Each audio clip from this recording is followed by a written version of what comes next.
friends, today we're going to talk about the 10 signs of low magnesium. And in the end, we'll talk about how to replace it. So let's start backwards with number 10. Low vitamin D levels. No matter what you do, you just can't get your vitamin D levels up. And of course, this can be a debilitating combo to then cause more health issues. Low magnesium and low vitamin D, they actually often travel together. And when they do, the effects ripple across your muscles, your nerves, your immunity, your blood sugar, your mood, and your bones. Magnesium is a quiet workhorse mineral involved in over 300 enzymatic reactions, including those that activate your vitamin D. When your magnesium is low, vitamin D can look low on labs or fail to work properly even when intake seems adequate. And this is because magnesium is required to convert vitamin D into its active form and to move calcium into bones rather than soft tissues. Without enough magnesium, vitamin D supplementation can feel ineffective and potentially even cause side effects like muscle tightness or stiffness, which is sign number 9. You know how you just feel like you're growing old, feeling stiff, and you think it's just because you're out of shape from the lack of exercise. And sure, that's partially true. You're just simply not moving. But did you know that your muscles will be tight without magnesium? Magnesium is a mineral that allows your muscles to let go and relax. Calcium turns muscle contraction on. So calcium allows you to do this with your biceps, and magnesium is a physiological brake that turns it off, allows you to relax. And when your magnesium is low, that brake fails. So many people, they simply just lift weights all day without really understanding the ins and outs at the level of the muscle fiber. You have calcium entering muscle cells, and that binds regulatory proteins that allow actin and myosin to lock together and shorten your muscles to make it tight. Now, to loosen the muscle, magnesium is required for ATP to detach the myosin and the actin after the contraction. And without enough magnesium, ATP simply cannot function properly. So the muscle remains partially locked in a contracted state. And imagine the tension you will feel when your muscles are going around like that all day long. You have about 650 muscles throughout your entire body. Do you know what you will feel like if your muscles are tight all over? Muscle pain, which is symptom number 8. And this is why low magnesium can cause stiffness and pain. And when your head feels like there's a band wrapped around it, probably is. It's your muscle. That's maybe why you're getting a tension headache. If you're sensitive to light and you have deep pain inside your head, that could be a migraine. Oftentimes, you'll have an aura. You can predict when it's going to come. You may see flashing lights. And then you have this massive headache that you have to lay down, be quiet, and be in the dark. Unfortunately, too many people just simply take pain medications when the cause could simply be a lack of magnesium. Magnesium deficiency is related to factors that promote headaches. That includes neurotransmitter release and vasoconstriction of your blood vessels. And people who experience migraine headaches simply have lower levels of serum and tissue magnesium than those who do not. Now, the pain won't be confined to your head. Have you ever woken up with the sore neck? Those neck muscles can affect your head and contribute more to your tension headache. But even without your tension headache, neck pain is simply a pain in the neck. So many people also have low back pain, right? Could that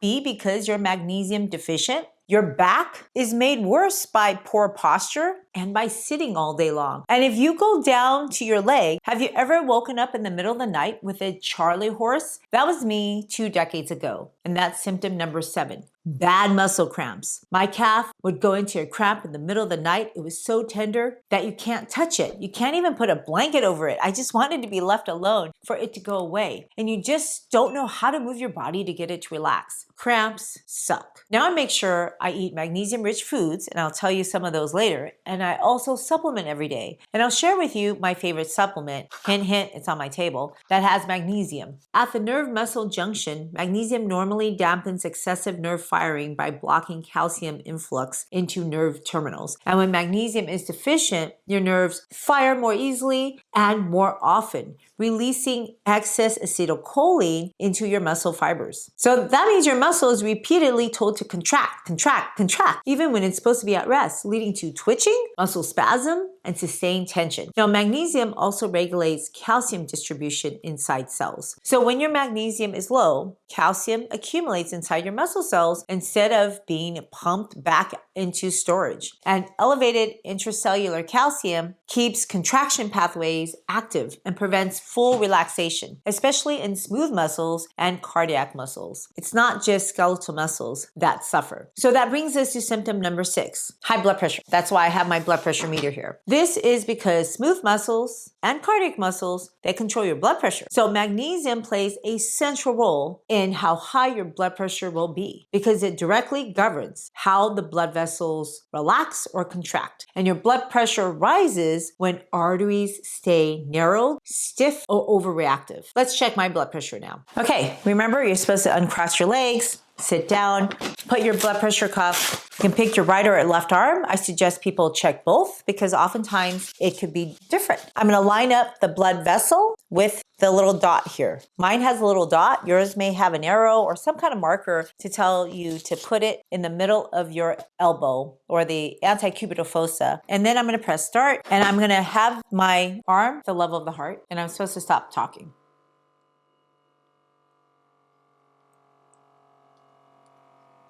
All right, my blood pressure is 105 over 70 and 75. Now that's a normal blood pressure, but usually my blood pressure is lower, but I've been more active right now. And magnesium is one of the body's primary natural vasodilators, meaning it helps blood vessels widen and stay flexible. And that's why I make sure I get my magnesium every day. Because when your magnesium is low, the vascular smooth muscles, it behaves like it's stuck in a semi-contracted state that will increase resistance and that drives blood pressure high. And magnesium counterbalances calcium. So if calcium causes your vascular smooth muscles to contract, that means your blood pressure goes up, your arteries tighten. And magnesium blocks that excess calcium entry into the cells, and it helps the calcium leave once contraction is no longer needed. And when your magnesium is low, the calcium signal dominates. Your arteries stay constricted more easily. They don't relax as easily. And this will raise your systolic blood pressure by increasing resistance and diastolic blood pressure by preventing full relaxation between your heartbeats. So low magnesium also increases sympathetic nervous system activity. That constricts your blood vessels even more. And this is why people with low magnesium, they often have stress-sensitive or labile blood pressure that spikes with anxiety, poor sleep, and even caffeine. And over time, these repeated surges, they damage the blood vessel lining, the endothelium. And that is actually responsible for the release of nitric oxide and your vascular flexibility. So this is known as a fight or flight tone that will increase not only your blood pressure, but your heart rate. And that is sign number 5. Your resting heart rate is important for your long-term health. The lower it is, the better. And for most adults, a healthy resting heart rate is between 60 to 80 beats a minute, regardless of your age. Children naturally run higher, while well-conditioned adults often sit lower. And by adulthood, age alone does not need to raise resting heart rate. Your fitness, your nervous system balance, inflammation, your sleep quality, and your mental status, they all matter far more. And I haven't been walking consistently for the last week. I think that's right, my heart rate is a little higher. And if your heart rate is consistently between 80 and 85, that's actually associated with a higher cardiovascular and metabolic risk. While if you're calm, your resting heart rate is in the 50s to 60s, that usually reflects a good autonomic balance if your symptoms are absent. A key point that often gets missed is that the higher the resting heart rate with age, that's not normal aging, folks. It usually reflects increased sympathetic tone, vascular stiffness, insulin resistance, low aerobic capacity, poor sleep, chronic stress, or electrolyte imbalance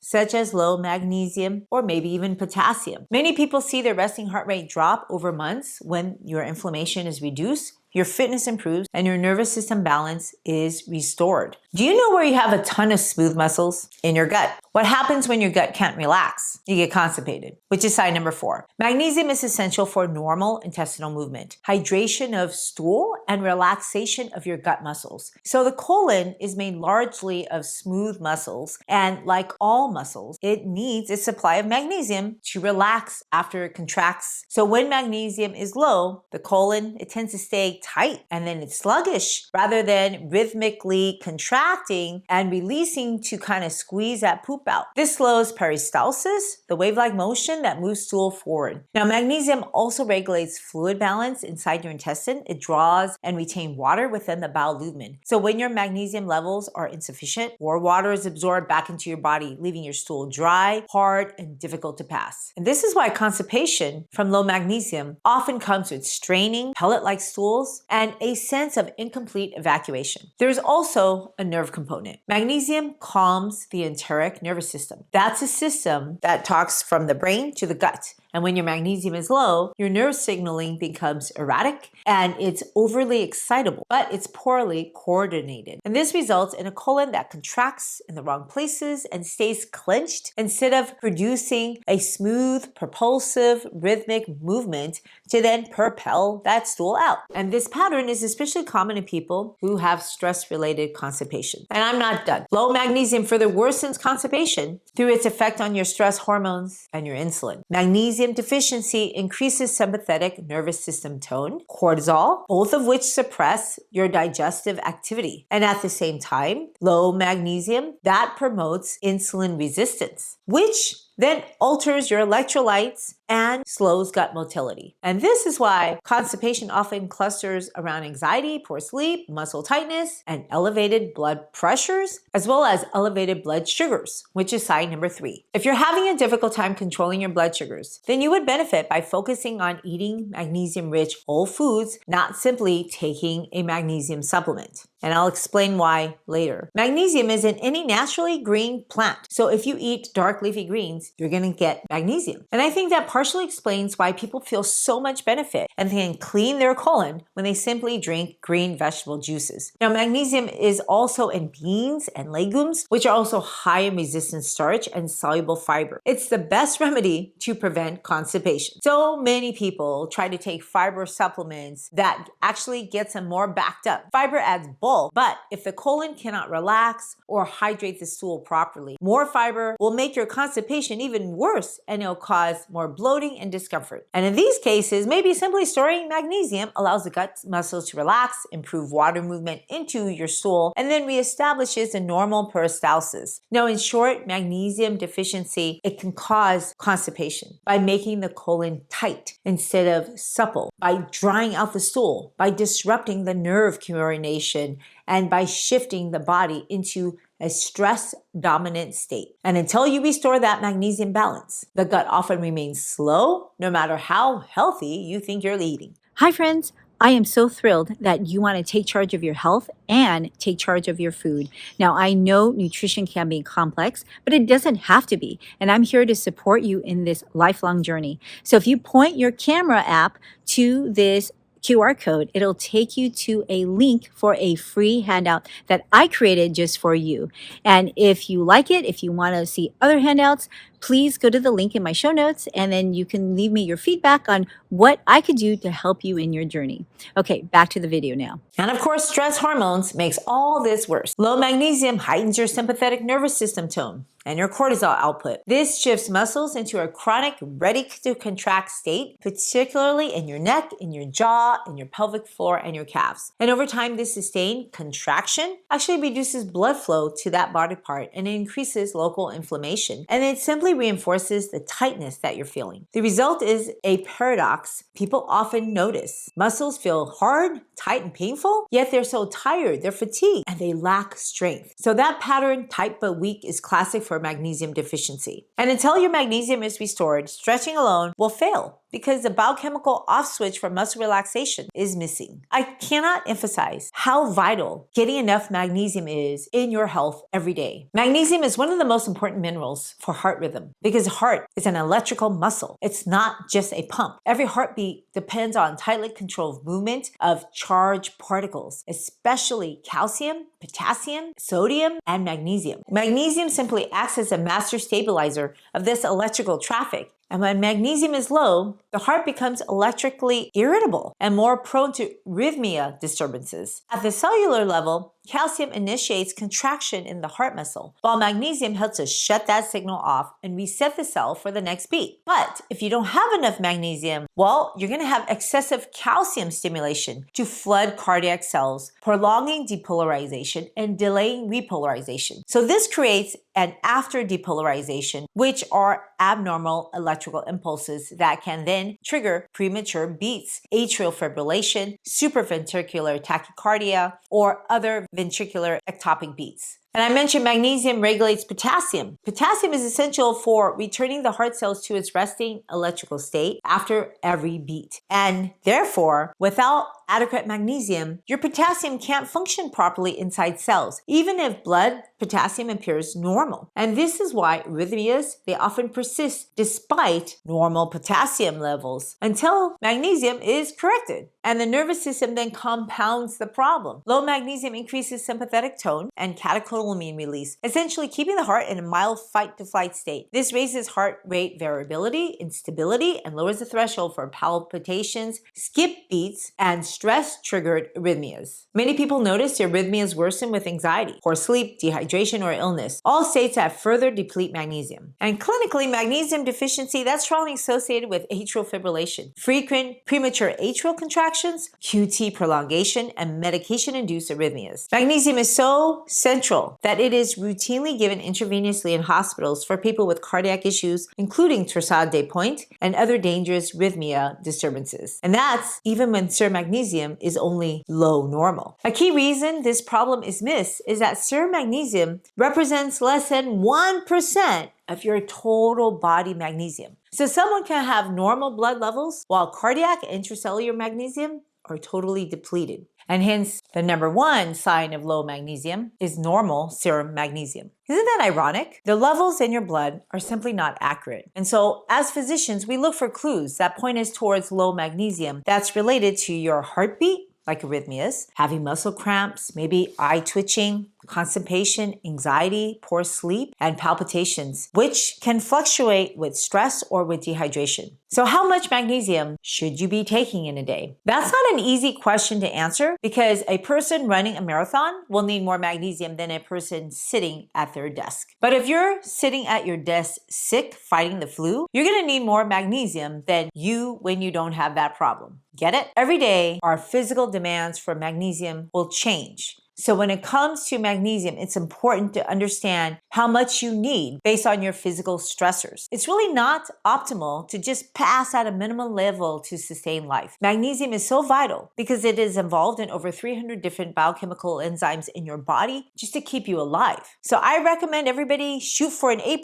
when it comes to getting magnesium on a daily basis. Because when you're short on magnesium, you're not going to survive well. You just won't feel good. So this must mean that there is a magnesium reserve, and I had mentioned it's in your bone. And hence, this is why serum magnesium levels are difficult to interpret. Most of the magnesium is not in your bloodstream. It's in your tissue and your bone. So when you're low in magnesium, it draws from your bone, and it'll keep doing that until one day you wake up with soft bones and that fracture. And we assume that when you get soft bones, you'll get fractured when you fall. And in America, we have medications to treat bone loss, but unfortunately, they increase spontaneous fracture risks. Does that sound like it's safe to do? I would rather fill my magnesium bucket with whole food to prevent fractures, since if that's the root cause needs to be treated. The fact of the matter is, half of Americans do not eat enough magnesium in their daily diet. And the people who are at highest risk are those with gastrointestinal disease, those with diabetes or insulin resistance, those drinking alcohol, and those who are simply older. For most adults, a baseline daily magnesium requirement is somewhere between 310 and 320 milligrams per day for adult women and about 400 to 420 milligrams per day for adult men from all sources combined, meaning your food plus your supplement. Now, these numbers reflect the minimum needed to prevent deficiency, not necessarily the optimal amount for a person depending on their physical stress,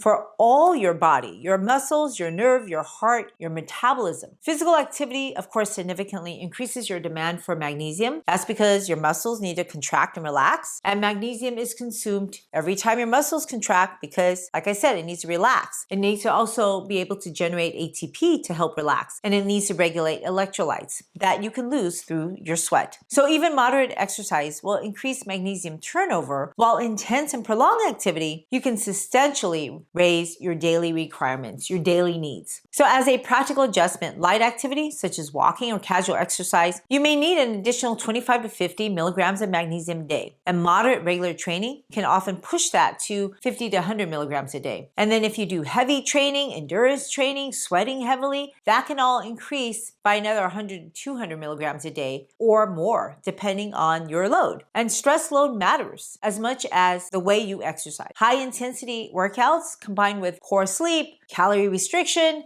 psychological stress accelerates magnesium loss through your urine and then worsens intracellular depletion. And this is why physically active people, they may experience cramps, tight muscles, palpitations, constipation, or poor recovery, even when they think that technically their magnesium intake is accurate. Personally, I don't take any chances. I do a low dose supplement every day just to make sure that I'm hopping off my magnesium requirements. And that's exactly why I put magnesium in my supplement, just a low dose. I just simply take this every day. But this isn't the foundation of my daily magnesium supply. Food-based magnesium is number one, and that's the foundation for me. It's generally safer and more stable, so I don't overdose. I mean, technically speaking, you can OD on anything, right? Magnesium-rich foods include leafy greens, beans, lentils, nuts, seeds, whole grains, and even cacao. And this is why I make a high-protein, high-bean nut bar for my family to eat. It's also high in magnesium. That's what I assume because I buy the best quality ingredients. But I still wonder how much magnesium is actually in those raw ingredients because of modern soil depletion. It really makes it difficult for people to consistently reach higher magnesium levels with just food alone. And honestly, I don't know what else my family is eating. They, I assume, don't eat enough of magnesium-rich products, and I don't want them to miss out. That's why I encourage my family to take my supplement to close the gap, especially because, I have kids. They're very active in school. They're walking around, they're playing, and I don't want them to be deficient. I just know so many people who want life to be like the Jetsons. They don't want to put effort. They just want a pill to come into their palm instead of eating actually whole foods. But the thing is, you have 24 hours in a day. It's important to spread out your nutrients, spread out your foods. If you take your supplement for breakfast, you may run out at nighttime. And of course, it's not